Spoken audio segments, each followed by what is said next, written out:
Morning to you all. We do have a good number here this morning. We have a number of visitors, and we want to welcome each and every one here this morning. Thank you so much for taking the opportunity to visit with us. We want you to know that we've been encouraged by your presence, and we hope we've encouraged you as well. And thank you all, each and every one of you, for understanding the importance of spiritual things and being here to take part in those things and bring honor and glory to our God. Let me invite you to open your Bibles to Matthew chapter 19. Matthew chapter 19, and drop you a marker there. Drop you a marker at Matthew chapter 19, and after you've done that, please move over with me to 1 Corinthians chapter 7. 1 Corinthians chapter 7. You may remember several months ago, Andrew and I did a Sunday series on marriage, divorce, and remarriage. We looked at several aspects of that issue from the Scriptures. The issue is so broad, there's so much of it there, you just can't cover it in 2 sermons in one Sunday. So this morning, my purpose is to examine this issue from the 7th chapter of Paul's letter to the Corinthians, 1 Corinthians chapter 7.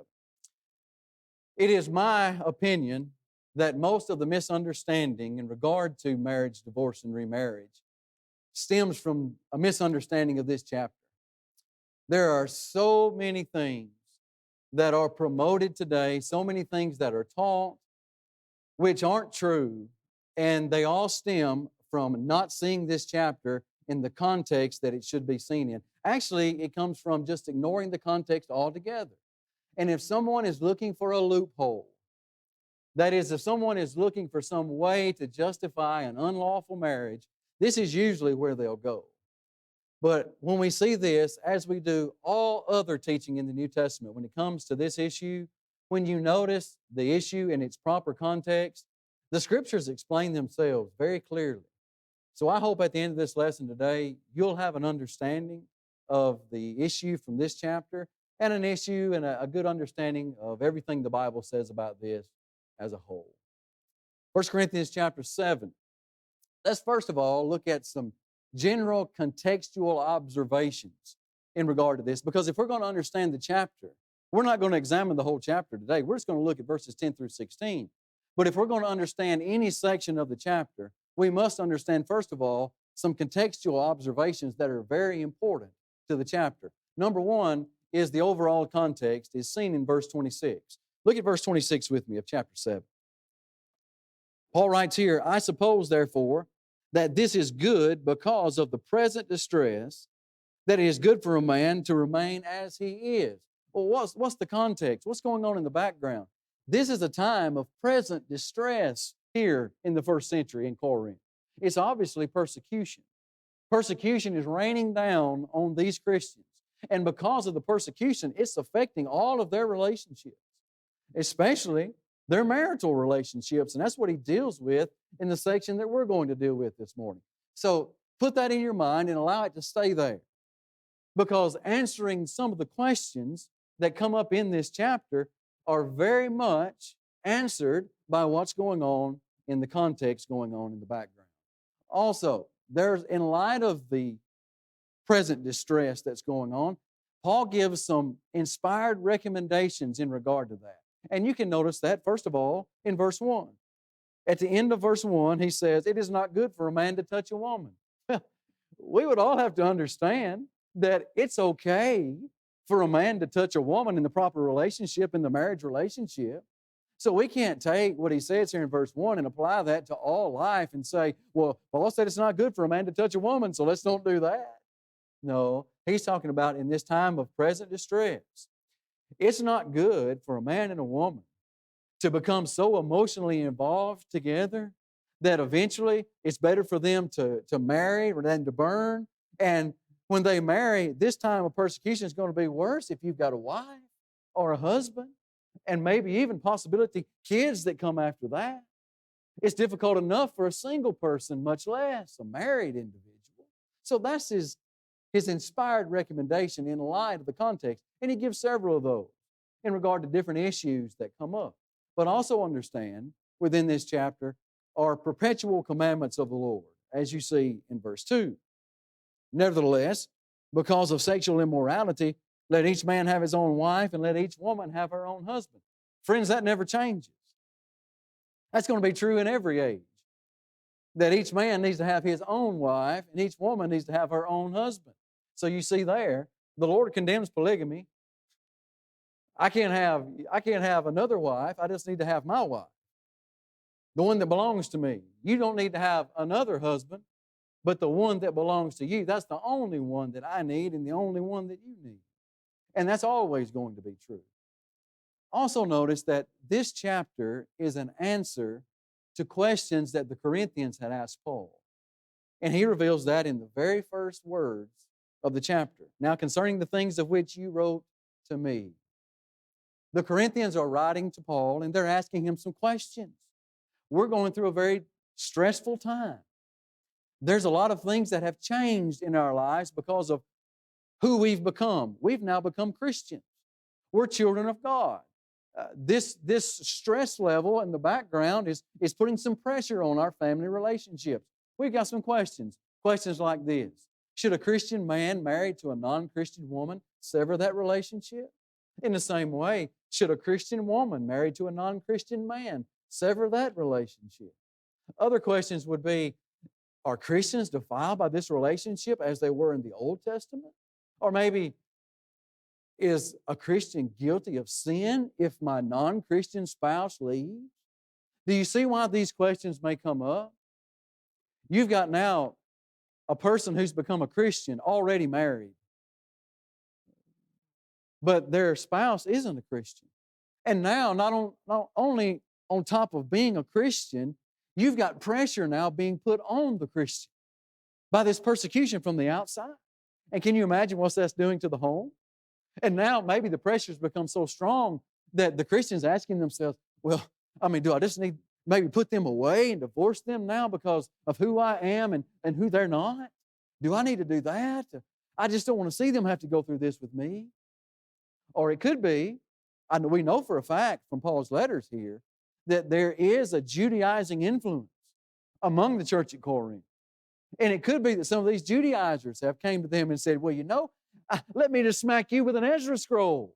Have you not seen that God forbids marriage of believers and unbelievers? Can't you see that from Ezra 9 and 10? I know they didn't have chapter breaks in the scroll, I'm sure. You get my point. That could have been going on too, and now they're saying, well, maybe this is an answer to this. Maybe I shouldn't be married to these unbelievers anyway. And then you've got someone who's believing mate who's just walked away completely. And that Christian's wanting to know, am I guilty of sin? Good questions, right? Important questions in light of a very, very difficult context. With those things hopefully being understood, let's move here. That when he picks up at verse 10, Paul gives some teaching, generally speaking, regarding marriage and divorce. And as he does that, Paul just reiterates what Jesus has already said. I tell you what, let's just read verses 10 and 11. Verse 10. Now to the married I command, yet not I, but the Lord, a wife is not to depart from her husband. But even if she does depart, let her remain unmarried or be reconciled to her husband. And a husband is not to divorce his wife. So here what Paul does, he's just saying what Jesus has already said. Hold your place here. Now go back to Matthew 19:9. And I want us to notice that. What Jesus had already said. We're coming right back to 1 Corinthians 7, so please hold your place there. We'll only turn away one time. But in Matthew chapter 19, you remember that Jesus had been approached by the Pharisees, beginning in verse 3, and they had asked him a question. The Pharisees also came to him, testing him and saying to him, is it lawful for a man to divorce his wife for just any reason? And there's their question. Hey, teacher, can I divorce my wife for just any reason I want to? And Jesus answers at verse 4. He answered and said to them, have you not read that he who made them at the beginning, male and female, and said, for this reason a man shall leave his father and mother and be joined to his wife, and the two shall become one flesh. So then they are no longer two, but one flesh. Therefore, what God has joined together, let no man separate. What was Jesus' answer? Jesus, can we divorce our spouse for just any reason? Jesus' answer was, no, don't divorce. Now, he didn't say it in that manner of words, but he said it in what he said in a typical Jesus answer. And what Jesus did was, as he took them all the way back, not to Moses' law, but he took them all the way back to the garden and he gave them the law of the garden. And he quoted Genesis 2 in verse 24. And he says, based on what God said in the beginning is what dictates what marriage should be today. And based on what God said then, no, do not divorce. You have no right to do that. And furthermore, he would say that those who do, for just any reason, have no right to remarry. Look at verse 9.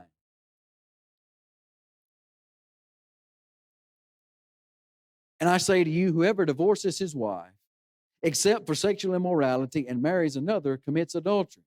And whoever marries her who is divorced commits adultery.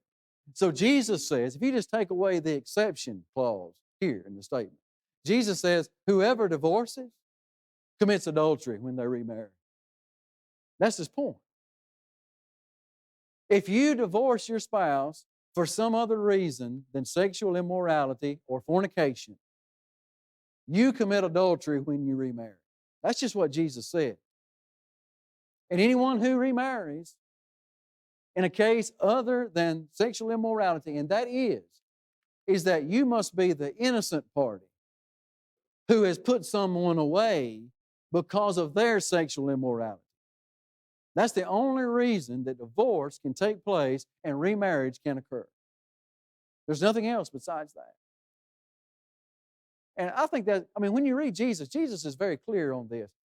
It's not complicated. He's plain and clear. And he also, I want to point out that this teaching is for believers and unbelievers as well.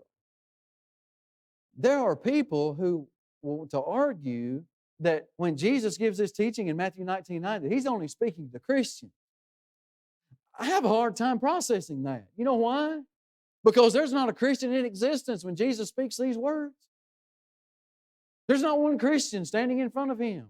You know who it was? It was Jews. And it was Jews who in verse 7 were trying to point back to Moses' law and make their case based on Moses' law. Jesus says, no, that's not far enough back. Go on back to Moses. And they're asking him what they should do in regard to their situations, not someone else in the future. So do you see my point here? Jesus is specifically speaking to all people of every age. Why? Because he points them right back to the garden. And in the garden is what dictates every marriage. Because you know what? There weren't any Christians in the garden either. There was only two people then, and their marriage relationship was dictated by what God said. And the basis of that, Jesus points out, dictates every marriage for every person involved in it, for every age, until this life is over. And Jesus is very clear about it. Now, come back to 1 Corinthians chapter 7, and let's see again how now that Paul's message is the same message. Remember, we've already read it. What did Paul say? Verse 10, don't divorce. A wife is not to depart from her husband. Same thing with the husband. A husband is not to divorce his wife. He said what Jesus said, don't do it. You just don't need to do it. Furthermore, he says those who do divorce, and please understand that this would also include the exception clause. Those who do divorce, except those who have put away for the cause of fornication. Those who do divorce for just any reason, besides that reason, they have no right to remarry, because what did he say there? Remain unmarried. If you do it, remain unmarried. But like Jesus did in Matthew 19, in verse 9, he gave the exception clause. You don't find that in Mark and in Luke's accounts, where he just gives the blanket statement. But here, like Jesus did, Paul includes a new element to the equation. It doesn't change what Jesus said. No, he says exactly what Jesus had already said, but he adds a new element to this, something Jesus didn't speak on in Matthew 19. He said that those who do divorce, they have the right to remarry not another person, but they can remarry one another. They can reconcile. Because he told her, or it would be the same for him, to remain unmarried or be reconciled to the husband. So he makes that point very clear. So we see in his general teaching when it comes to marriage and divorce, he doesn't say anything different. It doesn't conflict what Jesus had already said. Don't divorce. And that's the overall rule. The rule from the garden is one man, one woman for life. Make sure that's the case. Don't divorce.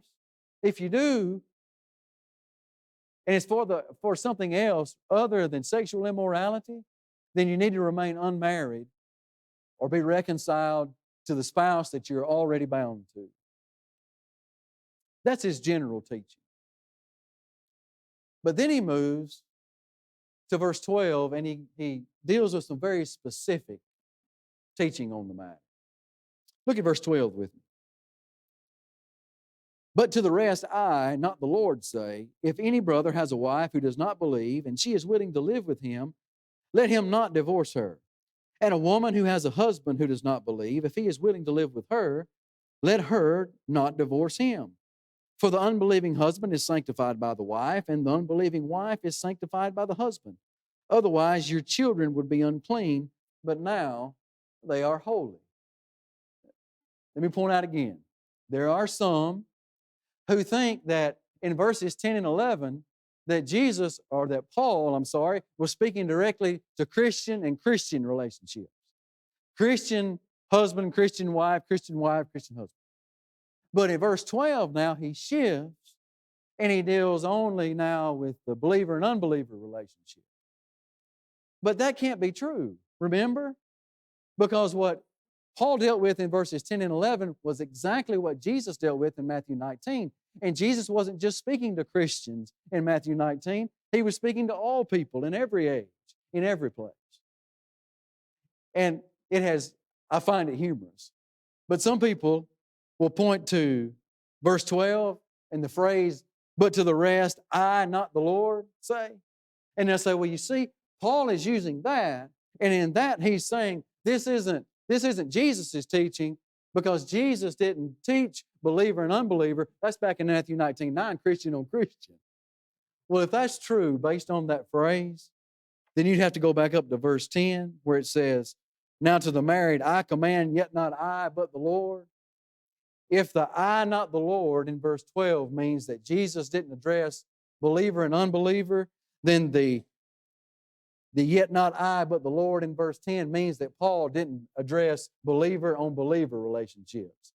And brethren, that's not true, because he did. Ephesians 5, Romans 7, 1 Corinthians 7. It's all through the New Testament, Paul dealing with that. So we see that can't be true. And let me point this out. I think everyone in this building would agree that every person in every place is subject to the law of Christ. You know why we believe that? Because God said so. God commands all men everywhere to repent. And he says in Acts 17, in verses 30 and 31, that he's going to judge all people everywhere according to Jesus' judgment. That's clear in the Bible. Well, follow me here. If all men then are subject to the law of Christ, then all men are subject to Christ's marriage law. If all men are subject to the gospel, then all men are subject to God's marriage law, because God's marriage law is a part of the gospel. Have you ever read the Sermon on the Mount? He deals with marriage, divorce, and remarriage in the Sermon on the Mount. And before he moves into that in chapter 4, it says, Jesus went about preaching the gospel of the kingdom and said these things.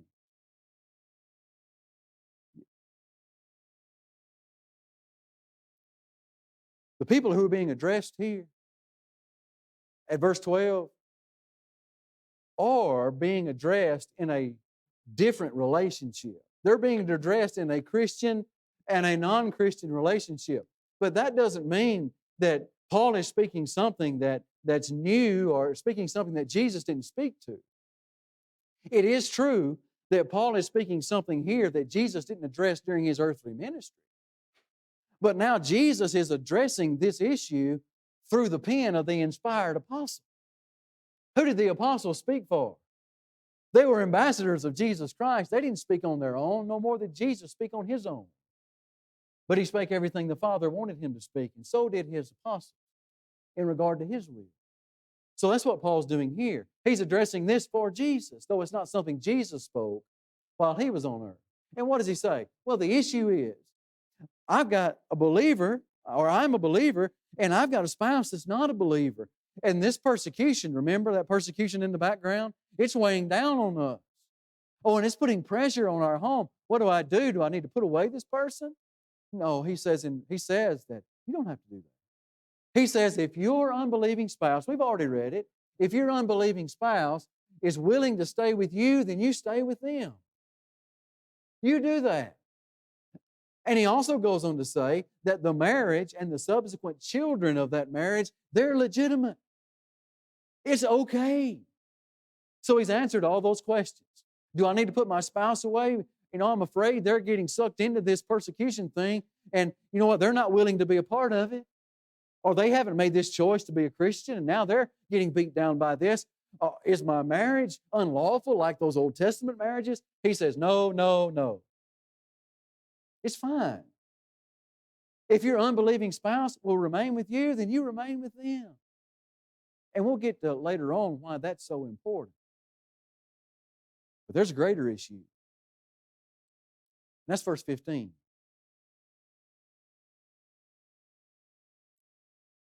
But if the unbeliever departs, let him depart. A brother or sister is not under bondage in such cases. This is the verse, brethren, that causes all the trouble. This is where all of the misunderstandings and all of the loopholes and all of the false teachings come from. It's a misunderstanding of this passage within the context that it's set in. Greater issue is that if this unbeliever, this is really what's being said here. Remember what the context is. I'm dealing with a time of present distress. I'm a Christian. I've got an unbelieving spouse. Oh, and man, we are being persecuted. Things aren't good. And my mate has walked up to me and he said, I'm tired of this. I'm tired of this Jesus stuff. Now I'm giving you an ultimatum. You make a choice. It's either me or it's Jesus. This person's written Paul and says, what do I do? You know what Paul says? Paul says, you are not enslaved to your spouse to give up Jesus for any means whatsoever. Did you hear the word I used? Enslaved. That's what the word bondage there means. If your unbelieving spouse gives you an ultimatum and says, look, that's enough of this. I can't handle this anymore. You're a different person. You gotta stop it. It's my way or the highway. Paul says you let them take the highway. Now that means just that. But there's some other things that we need to understand in regard to this that many, many people misunderstand. And let's take a look at that very specifically. The word that gives all the trouble is the one that's underlined in verse 15. Bondage. If the unbeliever departs, let him depart. The brother or sister is not under bondage in such cases. What does that mean? What does that word mean? Well, the word bondage there means something very, very peculiar to this text. When I mean peculiar, I mean special. Remember the time of present distress that's going on? And I've already used this terminology. You're not enslaved to your unbelieving spouse to give up Jesus. You don't have to be a slave to them to walk away from the most important aspect of your life, and that's Jesus Christ. It's used in Galatians chapter 4 and verse 3, the term bondage, the same word. Even so, we, when we were children, were in bondage under the elements of the world. Now, that's speaking of Christians before Christ. That's speaking of them prior to salvation in Jesus. They were held in bondage under the elements of the world. That means we were enslaved to sin and we had no freedom from it. You see how he's using that? It's very specific usage. Enslaved to something in a negative sense. And that's what he's saying about the believer and unbeliever here. Believer, you're not enslaved to your unbelieving spouse to leave Jesus. But you know where the trouble comes in? Is that many, many people think that word bondage means bound. Speaking of the marriage bond. And I'll just tell you, there's not many Christians that I know of who even understand the marriage bond. And that's a sad testament to us. And we need to do better about that. But brethren, you can be married to someone and be bound to someone else. What Jesus said in Matthew 19, what God has joined together, that's the marriage bond. That's not something that a preacher does at your wedding. That's what God does when you enter into a marriage relationship. That's the bond. But is that what we're talking about in the word bondage here? Oh.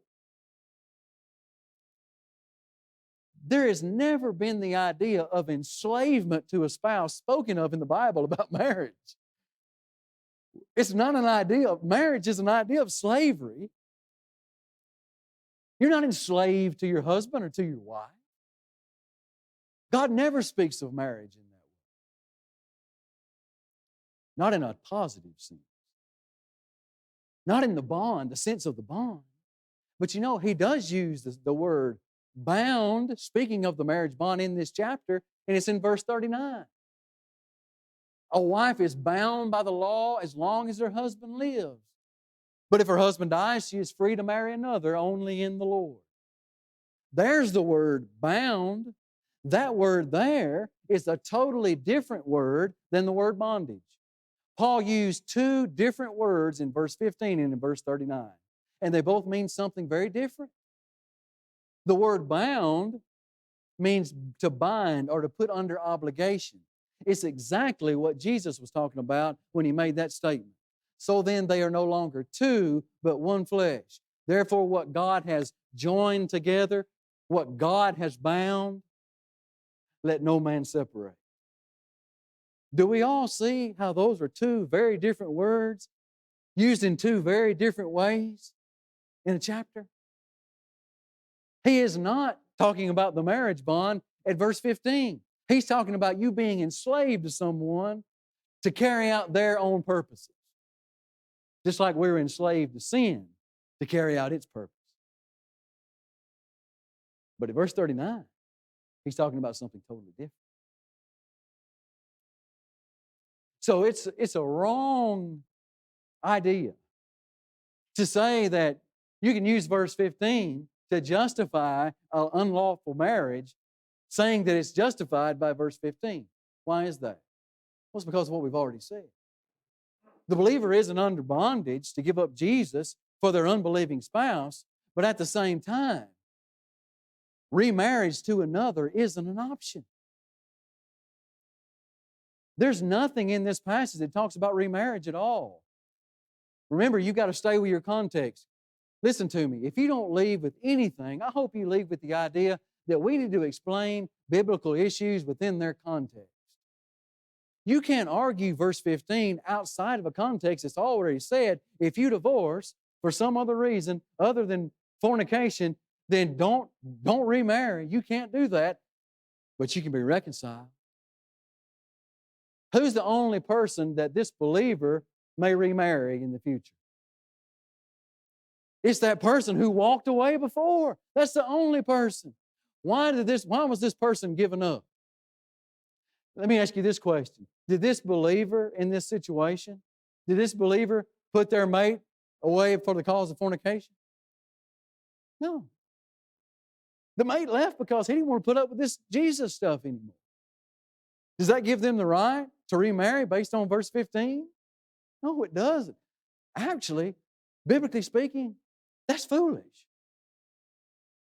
You can't put all the Bible's teaching together and explain that in that way. You can't even get there, not even close. And I'm saying that to help us try to understand and help others understand these things too. Remarriage to another isn't an option. The only person who can remarry, please listen to me carefully. The only person who can remarry when it comes to a divorce situation is a person who is innocent of sexual immorality and has put away their mate for the cause of fornication. That person and that person only is the person that can remarry when it comes to a divorce. What does he say about this at the end of verse 15? But God has called us to peace. Be at peace with it. I mean, your mate has left you high and dry, but you've still got Jesus. And thank God for that. You've still got the most important thing. You didn't walk away from the most important thing for something of less importance. And I'm not saying that God says that marriage isn't important, but it's not as important as being with Jesus Christ and being faithful to Him. Be at peace. Be at peace knowing when this life is over, heaven's going to be your home by the grace of God. And that's the most important thing. And also, He's already said, if this believer or this unbeliever will stay with you as a believer, be at peace with that. Why? Because your marriage is legitimate and your children will be also. Be at peace. You know, this teaching ends with some hope, doesn't it? Because at verse 16, he moves us specifically to that. And I'm glad I can end a lesson like this on hope. Because there may be believing spouses sitting in this audience this morning. They may have an unbelieving spouse at home. And I hope this gives you some hope and some confidence. Look at verse 16. For how do you know, O wife, whether you will save your husband? Or how do you know, O husband, whether you will save your wife? You see his point here? He returns to his earlier reasoning from verses 12 through 14. Hey, stay with them if they'll stay with you. It's fine. It's okay. Don't push them away. Why not push them away, Paul? Well, you need to be at peace with it. Why do you need to be at peace? It's because of your godly influence, believer. What has your godly influence already accomplished? It's allowed your marriage to be sanctified. God said it was okay. Can I stop here just for a second? We need to make sure, young people, unmarried people, you need to make sure that you need to marry a faithful Christian. Make sure you marry someone who has the same goals as you, and that's getting to heaven, glorifying God, to grow in the grace and knowledge of your Lord. You find someone who's going to help you achieve those goals. But you know, not all of us are in that place. And I realize that. My wife wasn't in that place at one time. Sometimes people marry before they become Christians. They become Christians, then they've got an unbelieving spouse, just like these here. But please understand, if you are a believing spouse and you have an unbelieving mate, that there's hope for you. You've got a powerful influence. Paul says it sanctifies your marriage. Your children aren't unholy. You've got legitimate children. But here's the powerful thing. Your godly influence, you getting up on Sunday morning and you going to worship every Sunday, you going to Bible class every Sunday and Wednesday, you making those decisions that will glorify God always, you being in agreement with your spouse up until it contradicts the will of the Lord, I'll tell you what, that's one of the most powerful influences. And you know, in every case usually that I see, or in many cases, when it's that faithful spouse, the children are usually faithful too. The children are usually Christians too. It's because of that influence that's overcome that unbelieving influence, and it stayed strong all throughout. And that's been soaked up by your children, and your children see that, and they're strong. Oh, talk about how powerful your influence is. Can I give you an illustration? When I first married into the family, I actually had two uncles. They weren't Christians. And I don't remember how long it was into it that the children became Christians. They had gotten to be older along the way. I would have to talk to her about that. I don't remember. But I know that in both families, at least one of them were Christians by the time, the children. They were teenagers by this time. But she had two uncles that weren't Christians. Their wives were. And in both cases, it was well over 20 years down the road, both of those men became Christians, and they're faithful Christians to this day. You know why? Do you know what was one major influence on their lives to become a Christian? It was that godly woman that was in the home who always remained faithful every day, every time. They wouldn't quit. And that godly influence of that faithful woman had rubbed off on those children. And those children were faithful, and they were Christians. You don't think that was an influence? What I'm trying to say is ladies, gentlemen, if you're believers and you have unbelievers at home, don't give up. Don't quit. There's some hope. The Bible teaches us that hope. Peter said it himself.